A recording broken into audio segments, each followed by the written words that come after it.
पहला पाठ यिर्मयाह का ग्रंथ बाब 1 4 से 5 और 17 से 19 आयत।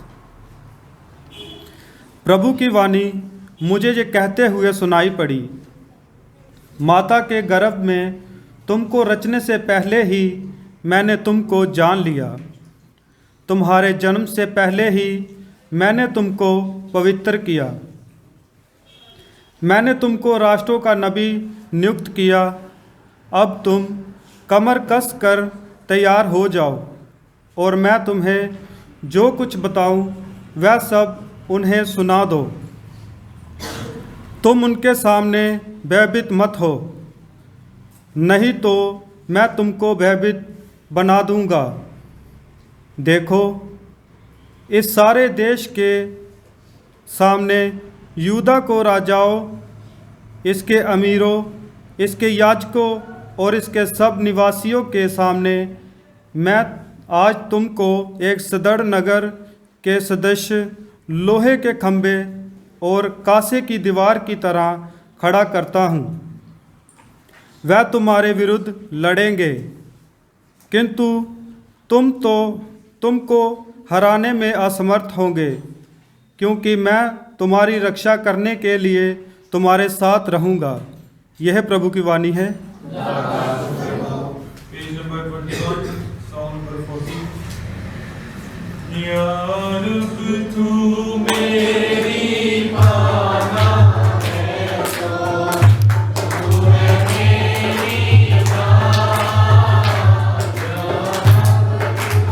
तू मेरी पाना है तो तू है मेरी जान।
आज का दूसरा पाठ कुरिन्थियों का पहला पत्र अध्याय 12 पद संख्या 31 से 13 और अध्याय 13। आप लोग उच्चतर वरदानों की अभिलाषा किया करें। मैं अब आप लोगों को सर्वोत्तम मार्ग दिखाना चाहता हूँ। मैं भले ही मनुष्यों तथा स्वर्गदूतों की सब भाषाएं बोलूँ, किंतु यदि मुझ में प्रेम का अभाव है तो मैं खनखनाता घड़ियाल या झनझनाती जांस मात्र हूँ। मुझे भले ही भविष्यवाणी का वरदान मिला हो, मैं सभी रहस्य जानता हूँ, मुझे समस्त ज्ञान प्राप्त हो गया हो, मेरा विश्वास इतना परिपूर्ण हो कि मैं पहाड़ों को हटा सकूँ, किंतु यदि मुझ में प्रेम का अभाव है तो मैं कुछ भी नहीं हूँ। मैं भले ही अपनी सारी संपत्ति दान कर दूं और अपना शरीर भस्म होने के लिए अर्पित करूं, किंतु यदि मुझ में प्रेम का अभाव है तो इससे मुझे कुछ भी लाभ नहीं। प्रेम सहनशील और दयालु है। प्रेम ना तो ईर्ष्या करता है, ना डींग मारता है, ना घमंड करता है। प्रेम अशोभनीय व्यवहार नहीं करता, वह अपना स्वार्थ नहीं खोजता। प्रेम ना तो झुलझुलाता है और ना बुराई का लेखा रखता है। वह दूसरों के पाप से नहीं बल्कि उनके सदाचरण से प्रसन्न होता है। वह सब कुछ ढक देता है, सब कुछ पर विश्वास करता है, सब कुछ की आशा करता है और सब कुछ सह लेता है। भविष्यवाणियाँ जाती रहेंगी, भाषाएं मौन हो जाएंगी और ज्ञान मिट जाएगा, किंतु प्रेम का कभी अंत नहीं होगा, क्योंकि हमारा ज्ञान तथा हमारी भविष्यवाणियाँ अपूर्ण हैं। और जब पूर्णता आ जाएगी तो जो अपूर्ण है वह जाता रहेगा। मैं जब बच्चा था तो बच्चों की तरह बोलता, सोचता और समझता था, किंतु सियाना हो जाने पर मैंने बचकानी बातें छोड़ दी। अभी तो हमें आईने में धुंधला सा दिखाई देता है, परंतु तब हम आमने सामने देखेंगे। अभी तो मेरा ज्ञान अपूर्ण है, परंतु तब मैं उसी तरह पूर्ण रूप से ज्ञान जाऊंगा जिस तरह ईश्वर मुझे जान गया है। अभी तो विश्वास है, भरोसा और प्रेम, ये तीनों बने हुए हैं, किंतु उनमें प्रेम ही सबसे महान है। ये प्रभु की वाणी है। जय Ghosh, hallelujah hallelujah hallelujah hallelujah. यदि कोई मुझे प्यार करेगा तो वह मेरी शिक्षा पर चलेगा। मेरा पिता उसे प्यार करेगा और हम सब उसके पास आकर उसमें निवास करेंगे। Hallelujah hallelujah hallelujah hallelujah.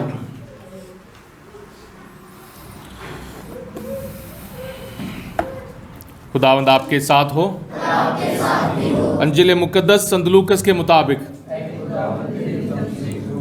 लूकस की अंजील उसका 4 बाब 21 से 30 आय तक।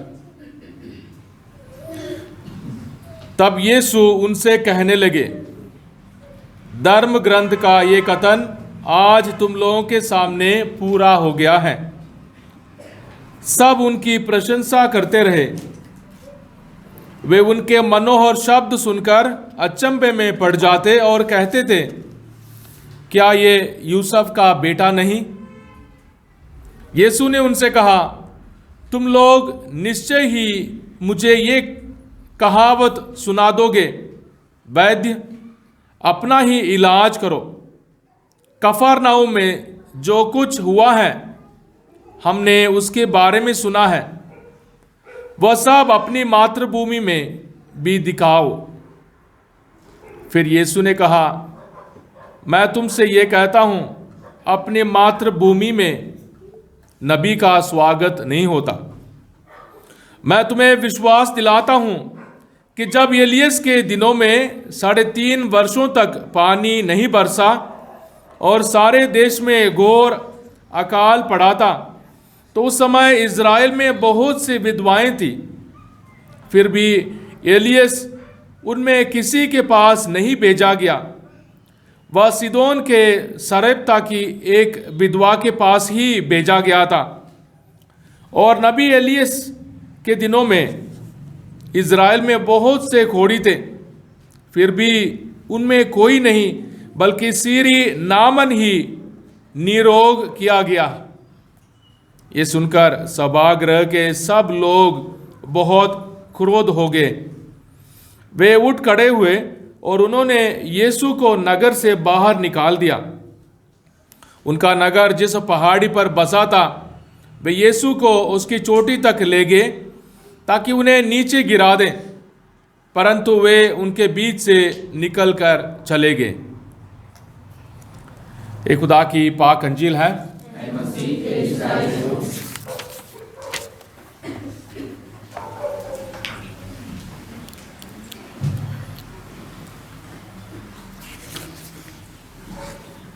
इस इतवार को प्यारे भाइयों और बहनों, हम पिछले इतवार के अंजील के उस पाठ को आगे पढ़ रहे हैं। अपने आप को याद दिलाएं, हम लूकस की अंजील पढ़ रहे हैं। लूकस की अंजील हमने हमारे घरों में बाइबल स्टडी शुरू की लूकस के अंजील को लेकर। अभी इस हफ्ते भी कम से कम 2 घरों में हमारी बाइबल स्टडी होगी, ताकि उस बाइबल को पढ़ने और उसको समझने के लिए हमें और भी जानकारी हासिल हो। आज के तीनों पाठ बहुत बहुत ज़रूरी हैं। एक बात, कम से कम एक लफ्ज़ बोल सकते हैं जो तीनों पाठों में मिलते जुलते हैं, तीनों पाठों में मिलते जुलते हैं। आजकल बहुत सारे प्रॉफिट हैं। प्रॉफिट सुना आप लोगों ने? प्रॉफिट सुना? आपने सुना, ज़रूर सुना होगा, व्हाट्सएप में और फेसबुक में सब सुना होगा प्रॉफिट। पहला पार्ट में नबी, प्रॉफिट अंग्रेजी में है नबी। पहले पार्ट में नबी यिर्मयाह बुलाया गया, और दूसरे पार्ट में संत पौलुस कहता है प्रॉफिट बनना, गैर जुबान बोलना, चमत्कार करना बहुत महत्वपूर्ण है, ज़रूरी है, या और कुछ है? और कुछ है? संत पौलुस इस मुद्दे पर बहुत अच्छे ढंग से लोगों को समझाते हैं। अंजील में खुदावंद यीशु मसीह हम सबों के लिए सबसे बड़ा प्रॉफिट, सबसे बड़ा नबी हम सबों के लिए नजर आते हैं। प्रॉफिट या नबी वो नहीं है जो हम सबों के ज़रूरतों को पूरा करें, मतलब हमें जो चाहिए वही दे। हमें लड़का चाहिए परिवार में और लड़के के लिए भविष्यवाणी करें। हमें चंगाई चाहिए तो उसके बारे में कुछ ना कुछ कहें। हमारे घर में परेशानी है तो उसके लिए कोई भविष्यवाणी करें। तुम्हारे भाई ने तुम्हारे ऊपर जादू किया है, तुम्हारी बहन ने जादू किया है, ये भविष्यवाणी हो गई, तो हम लोग उनको सोचते हैं ये प्रॉफिट है।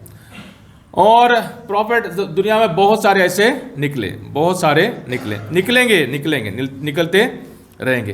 पहले पार्ट में खुदावंद यिर्मयाह को डराते हुए कहता है कि मैंने तुम्हें चुना है, माता के गर्भ से तुम्हें गढ़ने से पहले, रचने से पहले मैंने तुम्हें चुना है। मैं इज़राइल के लोगों के बीच मैं तुम्हें भेज रहा हूं, एक खंबे की तरह भेज रहा हूं। मतलब तुम्हें हिलना नहीं चाहिए, तुम्हें टूटना नहीं चाहिए, तुम्हें डरना नहीं चाहिए। और अब तुम कमर कसकर तैयार हो जाओ, और मैं तुम्हें जो कुछ बताऊंगा, मैं जो तुम्हें बताऊंगा वही बताओगे। देखना प्यारे भाई और बहनों, बहुत बहुत ज़रूरी बात है जब हम प्रचार के बारे में सुनते हैं, भविष्यवाणी के बारे में सुनते हैं। कोई फादर जिसके हाथ में शिफा है बोलते हैं हाँ वो चंगा कर लेता है, वो कर लेता है, इन सारी चीज़ों के बारे में सुनते हैं। ये बहुत ज़रूरी विचार, बहुत ज़रूरी विचार है कि हम ऐसे नहीं चाहते हैं कि आप मुझे मार, जो कुछ आप बोलोगे हम मुंडी हिलाकर वही करेंगे। ना, कलीसिया में हमारा किरदार या हमारा हिस्सेदारी हक के बेस पर है, क्योंकि हम खुदावंद यीशु मसीह के शरीर के अंग हैं। खुदावंद यीशु मसीह के शरीर के अंग हैं। हम किसी के गुलाम नहीं हैं, हम किसी के गुलाम नहीं हैं। खुदा ने हमें अपने ही शक्ल और सूरत में बनाया, क्योंकि हमारा हिस्सेदारी है, हमारी जिम्मेदारी है, और हमारे लिए खुदा का प्यार बहुत है। और खुदा कहता है कमर कसकर तैयार हो जाओ, मैं तुम्हें जो कुछ बताऊंगा वही तुम जाकर सुनाओगे। और खुदा कहता है कि तुम उनके सामने मत डरो, तुम उनसे नहीं डरोगे, नहीं तो मैं तुम्हें भयभीत कर दूंगा, नहीं तो मैं तुम्हें डरा दूंगा। अगर तुम लोगों से डर जाओगे मैं तुम्हें डरा दूंगा। और देखो इस सारे देश के लिए, सारे देश के सामने यूदा के राजाओं और इनके अमीरों को, याजकों को, निवासियों के सामने मैं आज तुम्हें एक दृढ़ नगर के सदृश लोहे के खंबे के समान बना रहा हूं। यानी नबी या प्रॉफिट चुना हुआ, भेजा गया, उसकी जिम्मेदारी ये है कि खुदा की मर्जी के मुताबिक लोगों को खबर सुनाए, खुदा के वचन को सुनाए, खुदा के वचन को समझाए, और खुदा के उम्मीद और प्यार के संदेश को लोगों को समझाए। डराने के लिए नहीं, खुदा के वचन को सुनाना। और शायद अक्सर खुदा का वचन हमें खुशी नहीं देता है, तुरंत हमें अच्छा नहीं लगता है, क्योंकि जब जिम्मेदारी के लिए बुलाता तो हम डर जाते हैं, हम पीछे हट जाते हैं। आप कुछ भी बोलो, आप कुछ भी करो, ठीक है, पर मैं कुछ नहीं करूंगा।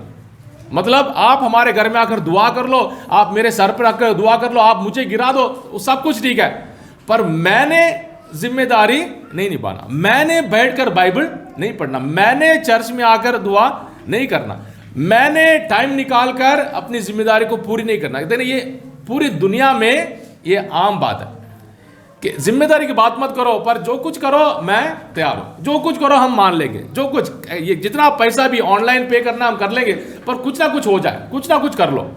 ये आज के ज़माने के जोश है, आज के ज़माने के जोश है। पर खुदा हम सबों को नबी के रूप में बुलाता है। देखना पुराने अहदनामे में नबी थे यिर्मयाह नबी इतना दुखी हो जाएगा, मैं मरने के लिए तैयार हूं, मुझे मार दे क्योंकि तूने मुझे फंसा दिया। वो खुदा से कहेगा तूने मुझे फंसा दिया है और मैं फंस गया तुम्हारे इस चाल में। पर फिर भी वो बोलता है कि मेरे दिल में खुदा का वचन ये आग के समान है और उस आग को मैं भस्म नहीं कर पा रहा, और उस जोश के साथ खुदा की वाणी को सुनाने के लिए वो चल पड़ेगा। मार खाएगा फिर भी वो हिम्मत नहीं हारेगा, क्योंकि लोगों ने हार मान ली है।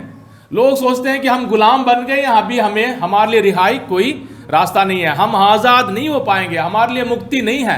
पर यिर्मयाह बार बार कहेगा खुदा तुम लोगों को छुड़ाएगा, खुदा बचाने के लिए आएगा। पर लोग सोचते हैं कि ये पागल है। और आज के ज़माने में प्यारे भाई और बहनों, हम में से हर एक को बपतिस्मा के जरिए, बपतिस्मा के दौरान खुदा ने नबी बनाया, पुरोहित, नबी और राजाओं के रूप में बनाया, क्योंकि हम खुदावंद यीशु मसीह के समान है, खुदावंद यीशु मसीह के शक्ल और सूरत में बनाए गए हैं। इसलिए हम सबों को दूसरों की गुलामी करने की जरूरत नहीं है, पर हमें अपनी जिम्मेदारियों को निभाना शुरू करना है खुद। तो पहले पार्ट में प्रॉफिट कौन है, अब प्रॉफिट की जिम्मेदारी क्या है, और प्रॉफिट को इतना आसान है। आजकल के प्रॉफिट कैसे आते हैं, हर रोज नए सूट, अपनी बीबी भी साथ में आएगी, 4 बॉडीगार्ड आएंगे और यहां फेंको तो उधर 4 लोग गिर जाते हैं, यहां जाओ तो उधर गिर जाते हैं। आजकल के प्रॉफिट बहुत मशहूर है, बहुत अच्छा लगता है। पर खुदा ऐसे प्रॉफिट नहीं चुनता, क्योंकि खुदा ने ऐसे प्रॉफिट को नहीं बुलाया, क्योंकि सारे दुनिया की जो चाल है ये चाल चल जाएगी। पर जिम्मेदारी आजकल के ज़माने में नहीं है। पैसा जितना दोगे उतना मिलेगा, जितना दोगे। इतने वीडियोस देखते हैं, हमारे लोग भी बहुत सारे वीडियोस भेजते हैं, शेयर करते हैं कि 10वां हिस्सा क्यों देना चाहिए। 10वां हिस्सा क्या पास्टर नहीं आता, और कलीसिया हमारे ऊपर ज़बरदस्ती नहीं करती, क्योंकि ज़बरदस्ती नहीं है, ये प्यार और जिम्मेदारी की कहानी है। प्यार और जिम्मेदारी की कहानी है। यहाँ पैसे का खेल नहीं है, यहाँ जादू नहीं है, यहां प्यार और जिम्मेदारी का रिश्ता है। लेकिन अभी आते हैं दूसरे पार्ट में 1 कोरिन्थियों उसका 13 बाब, याद रखना 1 कोरिन्थियों उसका 13 बाब। संत पौलुस कहता है कि सारी चीजें मुझे दुनिया की सारी भाषाएं बोलना आता भी हो, पूरे बहुत सारी भाषाएं बोलना आता हो, पर मेरे अंदर प्यार नहीं है, मैं कुछ भी नहीं हूं। मुझे भविष्यवाणी की ताकत मिली है, गैर जुबान मिला है, चंगा करने की ताकत मिली है, पर अगर मेरे अंदर प्यार नहीं है मैं कुछ भी नहीं। क्यों? क्योंकि खुदा के प्यार हमारे अंदर भेजा गया, हमारे अंदर डाला गया। हमारे दिल में खुदा का प्यार, खुदा सिर्फ प्यार के खातिर हम सबों को बुलाता है, प्यार के खातिर हमें बार बार बोलता है चलो चल चल चल चल। यहां तक काइन और हाबिल की कहानी, आज बच्चों ने काइन और हाबिल की कहानी पढ़कर सुनाया। देखना इतने एक हफ्ते में ये फर्स्ट क्लास में पढ़ने वाला बच्चा, अभी फर्स्ट क्लास में कौन कौन था, जोएल है और कौन, क्रिस्टी। ये बच्चे सबके सामने खड़े रहकर ये बच्चे पढ़ पा रहे हैं, उनके मुकाबले 4th और 5th वाले बच्चे पढ़ नहीं पा रहे हैं। यानी देखना हमारी आदतें और हमारी जोश, हमने कितनी कोशिश की है, और हमारी आदतें कैसी है। वो लड़का इतना आराम से पढ़ लेता, दूसरा 4th में है, उसे जोड़ा नहीं जा रहा। यानी हमारी आदतों को हमने दोबारा बनाना है। यानी रोज की रगड़ाई है, रोज अचानक कोई जादू नहीं होने वाला, अचानक खुदा आ जाएगा और सब हम स्वर्ग चढ़ जाएंगे। 2000 साल से बहुत सारे लोगों ने ये गलत विचार रखी है, खुदा आ जाएगा, हम खुदा के लिए इंतजार करें। ना, खुदा जहां कहीं भी होंगे, पढ़ते वक्त कोई बीमार है, कोई घर में खाना बना रहा, जब खुदा आएगा देखा जाएगा। पर हमें अपनी जिम्मेदारी को निभाना बहुत जरूरी है, हमारी जिम्मेदारियों को निभाना बहुत जरूरी है। और संत पौलुस, प्यारे भाइयों और बहनों, 1 कोरिन्थियों याद रखें, 1 कोरिन्थियों उसका 13 बाब, घर में जाकर जरूर टाइम पास के लिए पढ़कर देखिए। और यहां प्यार के बारे में इतनी बड़ी एक गीत है, प्यार सहन करने वाला, प्यार डींग नहीं मारता, घमंड नहीं करता, प्यार हर बात को मान लेता है, हर बात के लिए सबर कर लेता है, माफ करने वाला प्यार। और प्यार के बारे में इतनी बड़ी कहानी है, और इस कहानी को समझने के लिए सबसे अच्छा तरीका ये है प्यारे भाइयों और बहनों। मान लीजिए ये लड़का शाम इधर बैठा है, और बड़ों में से कोई भी हो, इस पाठ को निकालें और अपने आप को जहां लिखा प्यार सहन करने वाला, वहां अपना नाम लगाएं, अपना नाम। सैम सहन करने वाला, सैम घमंड नहीं करता, यानी मैं सहन करने वाला हूं, मैं घमंड नहीं करता हूं, मैं हर बात को मान लेता हूं, हर बात में दूसरों की मदद करता हूं, यानी खुदा का प्यार हमारे अंदर है। और अंत में संत पौलुस कहते हैं ईमान, उम्मीद और प्यार, ईमान, उम्मीद और प्यार। संत पौलुस कहता है भविष्यवाणियां खत्म हो जाएंगी, गैर जुबान खत्म हो जाएगा, पर प्यार कभी खत्म नहीं होगा। ईमान भी खत्म हो जाएगा। क्यों? क्योंकि जब खुदा से मिलेंगे, हमारा ईमान की पूर्ति वो है, हमारे ईमान की जो आखिरी मुकाम वो है, हमने खुदा पर विश्वास रखा, खुदा पर ईमान रखा था और हम खुदा से मिल गए, तो ईमान खत्म हो गया। उम्मीद, हम उम्मीद से भरपूर हैं कि हमारे लिए आसमानी जिंदगी है, हम स्वर्ग जाएंगे, हमारी जिंदगी हमेशा की है और एक बार खुदा के साथ हम मिल जाएंगे, हमें उम्मीद करने की जरूरत नहीं है क्योंकि खुदा के साथ हमारी मुलाकात होगी। पर प्यारे भाइयों और बहनों, प्यार हमेशा बना रहेगा। और इस गीत को जरूर आप अपने घर में बैठकर जरूर पढ़ने की कोशिश करें, क्योंकि खुदावंद हम सबों को प्यार से भरपूर होकर काम करने के लिए बुला रहा है। अब ये मत सोचना कि प्यार खुदा है ना, खुदा प्यार है, क्योंकि आजकल के दुनिया का जो प्यार है वो खुदा से कुछ लेना देना नहीं रखता। प्यार के लिए हम गोली मार देते हैं, प्यार के लिए दूसरों को गले काट देते हैं, प्यार के लिए हम अपने उल्टे पुल्टे मैसेज कर देते हैं, प्यार के लिए हम दूसरों के खिलाफ कुछ भी बोल देते हैं, और वो प्यार नहीं है। प्यार है जान लेने वाला नहीं, जान देने वाला।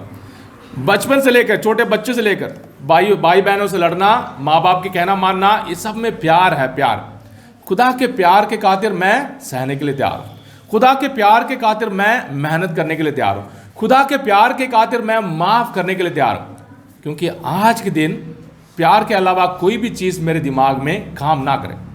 यानी प्यार एक जिम्मेदारी है, रोज खुदा से कहना हाँ है खुदा, तेरी मर्जी के मुताबिक मैंने काम करना है। हाँ प्रभु यीशु, तेरे सलीबी कुर्बानी के खातिर मुझे तूने बचाया है और मुझे रोज इस मेहरबानी के चलते, इस रहम के चलते मुझे बचाओ। तो पहला पार्ट हमें प्रॉफिट के बारे में, और दूसरा पार्ट प्रॉफिट की खासियत क्या है, वो है खुदा के प्यार को समझाना, खुदा के रहम को समझाना, खुदा के रहम को हर एक भाई बहन के घर तक, दिल तक पहुंचाना। और याद रखें पहला कोरिन्थियों उसका 13 बाब जरूर हम घर में जाकर आज पढ़ने के लिए कोशिश करेंगे। अंजील में खुदावंद यीशु मसीह ने पिछले एतवार को ऐलान किया था, खुदा ने मुझे अभिषेक किया, यानी मतलब पुराने ऐहदनामे में अभिषेक करने का तरीका क्या था, नबी तेल सर पर उड़ेल कर अभिषेक करता था। और आज के ज़माने में भी जब भी हम फादर लोगों की अभिषेक होता है, अभी 12 साल की हमारी पढ़ाई, 11 साल, कोई 10, कोई 13, कोई 14 साल की पढ़ाई के बाद हमारी जो ऑर्डिनेशन होती है उस वक़्त बुलाया जाता है और बिशप साहब के ज़रिए पाक तेल डालकर हमारा अभिषेक किया जाता है। उसका मतलब ये नहीं है कि हम सब बहुत बड़े हैं ना, हम खुदा के सेवक हैं, खुदा की उम्मीद और प्यार को फैलाने के लिए खुदा ने हमें बुलाया, कभी भी हिम्मत ना हारने के लिए बुलाया। और बपतिस्मा में जैसे मैंने कहा, हम में से हर एक को खुदा ने बुलाया नबी बनने के लिए, पुरोहित बनने के लिए और राजा के समान जीने के लिए। हम दुनिया के गुलाम नहीं हैं, हम किसी के सामने नहीं झुकेंगे। अभी मैं आज के ज़माने के प्रॉफिट के बारे में क्यों बोला शुरुआत में, क्योंकि आज के पहला पार्ट और दूसरा पार्ट उसके साथ जुड़ा हुआ। और एक बात, जब हम जाते हैं, हाँ प्रॉफिट है, जाकर बपतिस्मा भी ले लेते हैं, मुंडी भी उधर झुकाने के लिए तैयार हो जाते हैं, हम कभी भी अपने हक या अपनी जिम्मेदारी के बारे में नहीं पूछते, जहां भी जाएंगे वहां हमारा हक कोई नहीं पूछेगा, जहां भी जाएंगे कोई नहीं बोलेंगे आप ये कर सकते हैं, इसके लिए मतलब क्या है, इसको क्यों करते हैं ना, कुछ भी नहीं। हम जाते हैं, कोई बात नहीं, आप जो कुछ कहेंगे।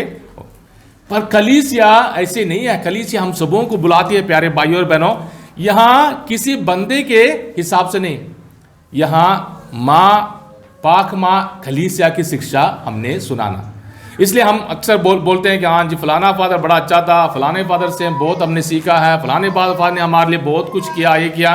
ये भी सोच विचार हमने बदलना है, क्योंकि किसी फादर या सिस्टर की नहीं है, कलीसिया की है, कलीसिया ने बुलाया, खुदा ने कलीसिया में बुलाया। इसलिए किसी फादर सिस्टर या किसी सेवादार की नहीं, कलीसिया की शिक्षा के मुताबिक हमने चलना है। इसलिए ये भी पूछना सीखें, अगर कोई बदलाव है, कोई चेंज है, क्यों, इसका मतलब क्या है, इसका मतलब कि इसका फायदा क्या है? क्या इस खेल में या इस चाल में सिर्फ पैसा फेंको, तमाशा देखो है, या सिर्फ दिखावे के लिए है, या हमारे सचमुच हमारे रूहानी तरक्की है, हमारी रूहानी तरक्की है? देखिए ना, खुदावंद यीशु मसीह ने कहा कि आज ये पाक वचन आपके सामने सच्चा हो गया है, और लोग नाराज हो गए। लोग बोलते हैं ये कौन है? ये तो यूसुफ का बेटा है, इसको तो हम जानते ही है, इसने वहां इतने चमत्कार किया, यहां भी चमत्कार करें, यहां भी चमत्कार करें। और प्रभु यीशु मसीह वहां कोई चमत्कार नहीं करने वाले। हमारे जिंदगी चमत्कार से नहीं, प्यारे भाई और बहनों। आप हैं चमत्कार, आप पति हैं, आप चमत्कार हैं, आप पत्नी हैं, आप चमत्कार हैं, आप दादी हैं, दादा हैं, आप चमत्कार हैं, आपकी जिंदगी चमत्कार है, आपके बच्चे चमत्कार हैं।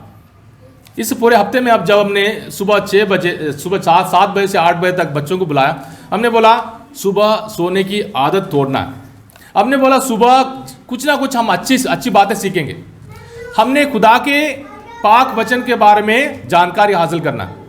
देखना, 20 बच्चे बिना बुलाए, बिना फोन किए, बिना बुलाए बच्चे पूरे 7 बजे हम पहुंच जाते हैं, पर हम दिन में हमारे पास नहीं होता। और सुबह सुबह बच्चे कोई शरारत नहीं करते, आराम से आकर बैठे रहते हैं। सुबह सुबह उनका दिमाग साफ है, उनका दिल साफ है, उस वक्त वो कोई भी शैतानी, एक दिन भी किसी ने भी कोई शैतानी नहीं की, कभी 1 घंटा, कभी 1.5 घंटा। तो हमारी अच्छाई सुबह सुबह इतनी अच्छी नजर आती है। और हमें भी बड़े होने के नाते हमें भी सोचना है कि मैं अपने दिन की शुरुआत कैसे करूं। एक जिम्मेदारी है, टाइम निकालना ही निकालना। मैं सुबह सुबह अपने दिल को मैं खुदा के हवाले करना चाहता हूं, खुदा के हवाले करना चाहती हूं। मेरे अंदर जो भी शक है, जो भी सवाल है, वो सबको मैंने खुदा के हवाले करना है। और खुदावंद मुझे, मेरे परिवार को अपने चमत्कारों से भरपूर करे। उम्मीद का चमत्कार, प्यार का चमत्कार, माफी का चमत्कार, सहन करने का चमत्कार, दूसरों पर रहम करने का चमत्कार। और प्रभु यीशु मसीह, प्यारे भाई और बहनों, पाक वचन में और पाक शराकत में हमारे दिल में आना चाहते हैं। इसलिए जब भी हम खुदा के दिन को मनाएंगे, जब भी हम खुदा के दिन को पाक मनाने के लिए आएंगे, हमारे दिल में याद रखें, ऐ प्रभु तूने मुझे नबी के रूप में बुलाया, प्रॉफिट के रूप में बुलाया, तूने मुझे, मेरे परिवार को तेरे तारीफ करने के लिए और तेरे हमदोसना गाने के लिए बुलाया। ऐ प्रभु मैं हलीम होकर तेरी सेवा करना चाहता हूं, तेरी सेवा करना चाहती हूं। मेरे हक और मेरी जिम्मेदारी मेरे नजरों के सामने है। हाँ, मेरे पाप मेरे नजरों के सामने है, पर मेरे पापों को मैं तेरे हवाले करता हूं, ताकि बिना पाप के, बिना दोष के मैं वापस अपनी जिंदगी को शुरू कर सकता हूं। आइए प्यारे भाइयों और बहनों, इस पाक कुर्बानी को हम चढ़ाएं हमारे लिए, हमारे परिवारों के लिए, हमारे परिवारों के सारे मतलबों के लिए, मन्नतों के लिए, और आने वाले पूरे हफ्ते के हमारे हर एक काम को हम प्रभु के